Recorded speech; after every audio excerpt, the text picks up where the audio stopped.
자, 2분기 어닝 시즌이 본격화되고 있죠. 이런 가운데 미국에서 실적 시즌에 맞춰서 투자자들에게 가장 주목받고 있는 산업들이 있습니다. 이 산업이 어디인지 한번 살펴보는 시간을 가져보도록 하겠고요. 자, 더불어서 이제 정말 지금은 우려감이 많이 줄어들긴 했지만 좀 100bp 인상이냐 이런 얘기들까지 많이 나오고 있다 보니까 7월 말에 있을 FOMC 금리 인상 이후의 시장의 영향력 이런 것들을 한번 살펴보도록 하겠습니다. 자, 이분과 함께 이야기 나눠볼 텐데요. 큰물쌤 김태수 미국 세무사 함께 하겠습니다. 어서 오세요. 네, 안녕하세요. 네, 안녕하세요. 사실 다행히도 지난 금요일에 100bp 인상 가능성이 크게 낮아졌어요. 네. 시장이 좀 안도하는 모습이긴 했습니다만 어쨌든 더 강력한 긴축에 대한 우려감은 시장에 계속 있는 것 같거든요. 네. 75bp 인상이 됐건 100bp 인상이 됐건 이게 시장이 좀 어떻게 작용하게 될 것 같으세요?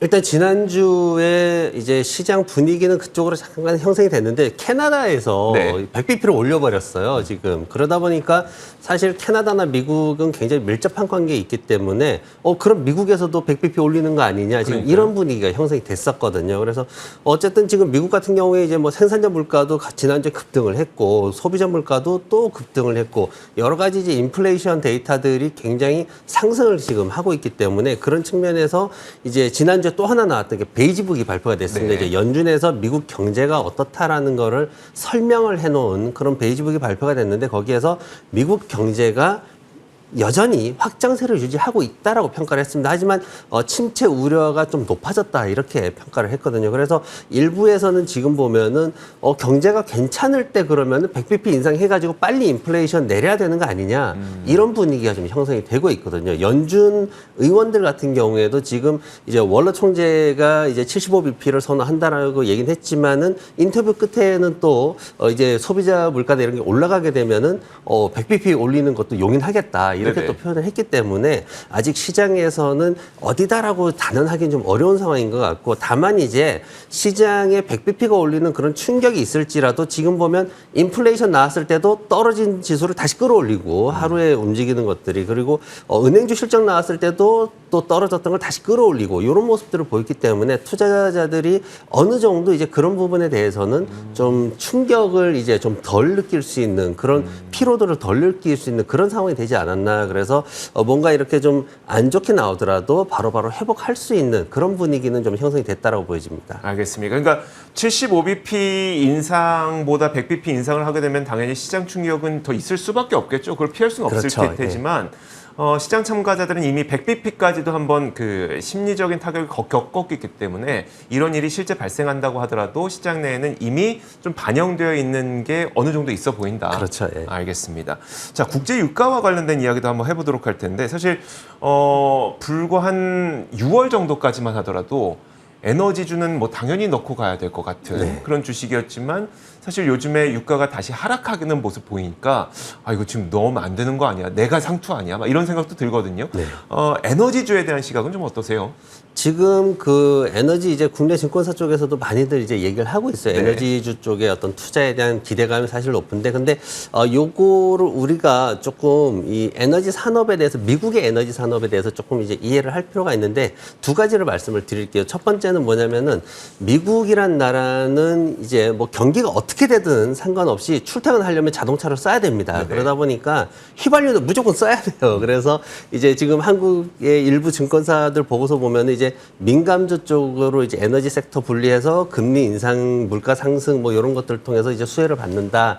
이렇게 얘기를 하고 있는데 실질적으로 미국에서 이제 휘발유나 이런 것들은 이제 경기 방어주 쪽으로 그렇게 섹터를 분리를 합니다. 물론 이제 종종 그런데 지금 상황은 방어주 쪽으로 이해를 하시는 게 조금 더 투자에 도움이 되실 거예요. 그리고 또 하나는 제품 가격이 지속적으로 떨어지고 있다라는 거예요. 이게 휘발유 가격이 지금 크루드 오일만 해도 다들 브렌트유도 그렇지만 $100 아래로 지금 다 떨어져 버렸거든요. 그러다 보니까 지금 특징적으로 나타나는 게 뱅가드의 에너지 관련된 펀드 ETF 같은 것들이 6주 연속해서 계속 떨어지고 있어요. 이게 언제 반등할까라는 거에 대해서 사실 굉장히 불투명하게 되고 있고 그리고 이러다 보니까 이제 인베스팅닷컴이나 이런 데서는 에너지 주식 호황기가 지났다. 네네. 이렇게 지금 평가를 하고 있거든요. 그리고 앞으로 계속해서 이제 석유 가격 떨어지고 이러면은 투자 기회가 좀 적지 않겠나 이렇게 평가를 하고 있어가지고 앞으로 또 경기 침체라는 것도 실질적으로 시작이 된다라고 하면 수요가 굉장히 또 둔화될 거고 또 거기에다 또 하나 리스크가 최근에 코로나가 또 확산되고 있는 분위기가 있어가지고 그런 것들도 전반적으로 에너지 주식에 좀 압박을 가하고 있습니다. 그래서 당장 급하게 서두를 일은 아니지 않나 그렇게 보여집니다. 그러면요. 그러니까 조금 약간 명쾌하게 좀 설명을 좀 부탁드리자면 일단 방어주이기 때문에 사실 방어주라고 하면 지금 포트폴리오 그러니까 지금과 같은 시장 상황에서 포트폴리오에 넣는 게 당연할 것 같거든요. 하지만 방어주는 네. 생각을 하셔야 되는 게 뭐냐면 기대 수익이 낮다는 측면으로 생각을 하셔야 돼요. 그래서 지금 상황에 경기 침체기 들어가니까 방어주 사야지 이렇게 해서 샀다가는 그게 안 밀리는 게 아니에요. 지수 떨어지면 같이 밀립니다. 네네. 마이너스 납니다. 근데 마이너스 10% 날 때 마이너스 5%로 이렇게 줄어든다는 것 뿐이지 이걸 뭔가 기대 수익을 생각하고 방어주를 포트폴리오에 넣는다라고 보면은 굉장히 나중에 후회할 수 있는 그런 선택이 될 겁니다. 알겠습니다. 그래서 에너지주는 지금 이렇게 포트폴리오에 편입시키는 게 그렇게 바람직해 보이진 않는다는 의견이시겠네요. 네, 조금 시간을 두고 보시는 게 적어도 유가가 어디에서 안정되는지가 예측치가 나오는 상황에서라도 그때라도 들어가시면 오히려 더 적절한 타이밍을 잡을 수 있을 것 같습니다. 네, 알겠습니다. 자, 반도체도 한번 보고 싶은데 최근에 이제 나오는 몇 가지 지표들만 보면은 사실 그렇게 썩 좋아 보이지는 않거든요. 왜냐하면 얼마 전에 IDC에서 나오는 그 리포트만 보더라도 6월 출하량이 15% 감소, 그러니까 PC 출하량이 15% 넘게 감소했다고 하니까요. 자, 그런데 반도체 관련 업황은 또 회복되는 모습을 보이고 있어서 지금 반도체는 좀 어떻게 봐야 되는지가 궁금해요. 반도체가 미국에서는 이 섹터가 굉장히 많이 하락한 섹터입니다. 네네. 전체 이제 60몇 개 쭉 늘어놓고 봤을 때 5번째로 크게 하락을 했어요. 그래서 굉장히 분위기가 안 좋은데 미국은 이미 이제 80년대에 한번 일본이 도전할 때 한번 극복을 하는가 싶었는데 사실 90년대, 2000년대 들어오면서 중국이나 한국한테 밀려버리는 이런 상황이 됐죠. 그러면서 이제 사실 투자도 사실 제대로 안 됐었고 그랬는데 이제 바이든 정부가 들어와 가지고 이 부분에 대해 가지고 이제 적극적으로 좀 투자를 하려고 합니다. 그래서 지금 현재 바이든 정부가 들어와 가지고 투자하고 있는 그런 투자 현황들을 보면은 지금 이번 주에 관련 법안이 통과가 되는데 한 520억 달러짜리 이제 투자 법안이 통과 예정이 돼 있고요. 그리고 텍사스 인스트루먼트 쪽에서는 한 300억 달러 투자 예정이 돼 있고 그리고 인텔도 한 200억 달러 그리고 이제 한국 삼성 텍사스에다 이제 공장 짓죠. 한 170억 달러. 네. 그 외에 마이크론에서 10억 달러 해서 다양하게 지금 여러 가지 이제 투자 계획들이 세워지고 있는데 중요한 거는 뭐냐면은 미국 정부 차원에서 이 부분을 굉장히 육성하려고 한다는 거예요. 그래서 그동안 이제 굉장히 중국이나 한국에 빼앗겼던 이 시장들을 지금 척슈머 상원 원내대표가 주축이 돼가지고 지금 이 문제를 이제 끌고 가고 있는데 이런 상황에서 근데 투자를 하려면 어디에 해야 되느냐 이제 보면은 지금 현재 시장 상황에서 엔비디아나 인텔 보면 답답하실 거예요, 사실. 근데 그쪽으로 보시는 게 아니라 정부가 육성을 한다 그러면은 직접적인 수혜를 받을 수 있는 기업, 그런 기업들은 결국은 반도체의 중소형주들, 그러니까 큰 인텔이나 엔비디아 같은 회사들이 반도체 부품을 어디에서 가져올 거냐? 그럼 한국이나 중국에서 가져왔는데 이제는 그게 아니라 메이드 인 USA 제품을 직접 가져와야 된다라는 네네. 거죠. 그래서 그런 중소형 제품들을 보시면은 굉장히 큰 그런 투자 매력이 있을 겁니다. 알겠습니다. 워낙 요즘에 미국에서도 에너지 관련 기업들 그리고 반도체 관련 기업들이 관심을 많이 갖고 특히 우리나라 분들은 이 반도체에 굉장한 큰 관심을 갖고 있죠. 그러다 보니까 두 개의 산업을 살펴봤는데 일단 첫 번째 에너지의 경우에는 지금 당장 들어갈 필요는 없다. 에너지 가격이 좀 안정화된 이후에 들어가도 늦지 않다는 의견이셨고 반도체의 경우에는 큰 기업보다는 오히려 미국의 큰 대기업, 반도체 대기업들이 부품을 가져오게 된 중소기업에 한번 집중을 그렇죠. 해봐라 네. 라고 말씀하셨거든요. 그럼 결국 이 두 가지 섹터 가운데 반도체 쪽에서 좀 기회를 찾아볼 수가 있을 것 같아요. 네, 맞습니다. 관련된 기업도 들고 오셨죠? 그렇습니다. 네, 네. 오늘 제가 미국의 메이드 인 USA를 실현할 수 있는 그리고 정부 육성 산업에 직접 수혜를 받을 수 있는 회사 하나 가져왔습니다. 인디 세미컨덕터라는 회사고 INDI라는 코드를 쓰고 있습니다.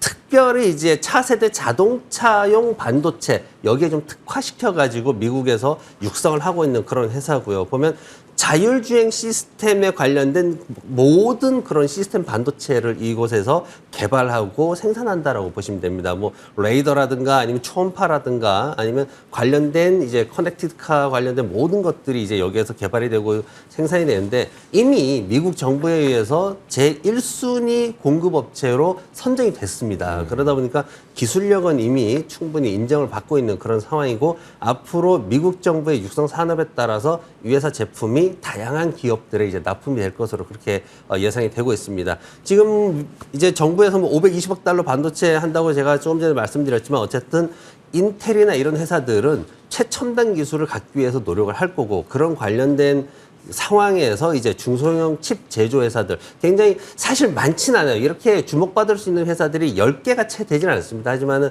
그런 회사들이 앞으로 메이드 인 USA라는 이런 어떤 그 충성도 높은 이런 어떤 그 미국 전체적인 그런 분위기에 따라서 앞으로 더 성장성이 엄청 크게 올라갈 것이다라는 거고 이 회사가 지금 7억 1,200만 달러 정도 시가총액을 가지고 있습니다. 많지 않고 이제 스몰캡 수준에 있는 거고 주가는 6달러 수준인데 앞으로 지금 시장에서 보고 있는 거는 평균치가 한 14달러까지 보고 네네. 있거든요. 그리고 거래량도 최근에 많이 늘어나고 있는데 한 150만 주까지 이렇게 늘어나고 있어서 굉장히 좋은 상황이고 다만 이제 재무제표를 보면은 아직은 지금 연구개발이나 아니면 뭐 영업비용, 마케팅 이쪽이 좀 많이 들어가고 있기 때문에 손실 상태가 계속 유지가 되고 있고 그나마 지난 1분기에 1,000만 달러 순이익을 냈습니다. 그래서 네네. 앞으로의 성장성 그리고 매출도 또 2천만 달러 이상 나오면서 지난 전년도 전체의 한 40% 이상 이렇게 또 매출을 올렸고요. 그래서 순현금 보유액이 1억 8,500만 달러나 되기 때문에 부채도 거의 부담이 없는 수준이고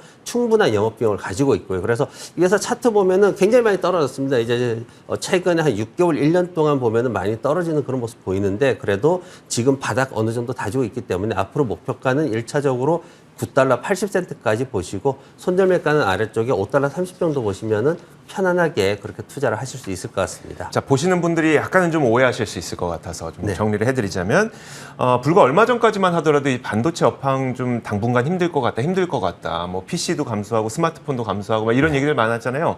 근데 왜 갑자기 반도체냐라고 생각하실 수가 있을 것 같아갖고 사실 요즘에 그 헤드셋이라든지 아니면 PC라든지 서버라든지 이런 쪽에서 반도체가 과거처럼 그렇게 활성화되는 상황은 아니니까 당분간 좀 반도체가 어려울 건 맞는데 일단 미국에서 이 반도체에 대한 투자를 하고 그렇게 된다면 이 투자하는 곳들은 오히려 대기업들보다는 중소기업 쪽으로의 부품 공급이라든지 장비 공급이 많아질 것이기 때문에 그쪽에 관심 가져보자라는 그렇죠. 취지이기 때문에 그런 관점에서 전체적으로 보면은 한국이나 중국의 반도체 회사에 투자를 할 거냐라고 하면은 사실 거기에 대해서는 조금 보류를 그렇겠죠. 예상을 네. 합니다. 근데 미국의 중소형 반도체주는 어떠냐? 그러면은 이게 미국의 정책적인 측면에서 강력하게 지원을 해주는 거기 때문에 그런 투자의 기회가 있다라는 측면으로 해석을 하시면 좋을 것 같습니다. 네, 알겠습니다. 그래서 저희가 차세대 자동차 반도체 기업인 인디 세미컨덕터까지 종목까지 소개를 해드렸습니다.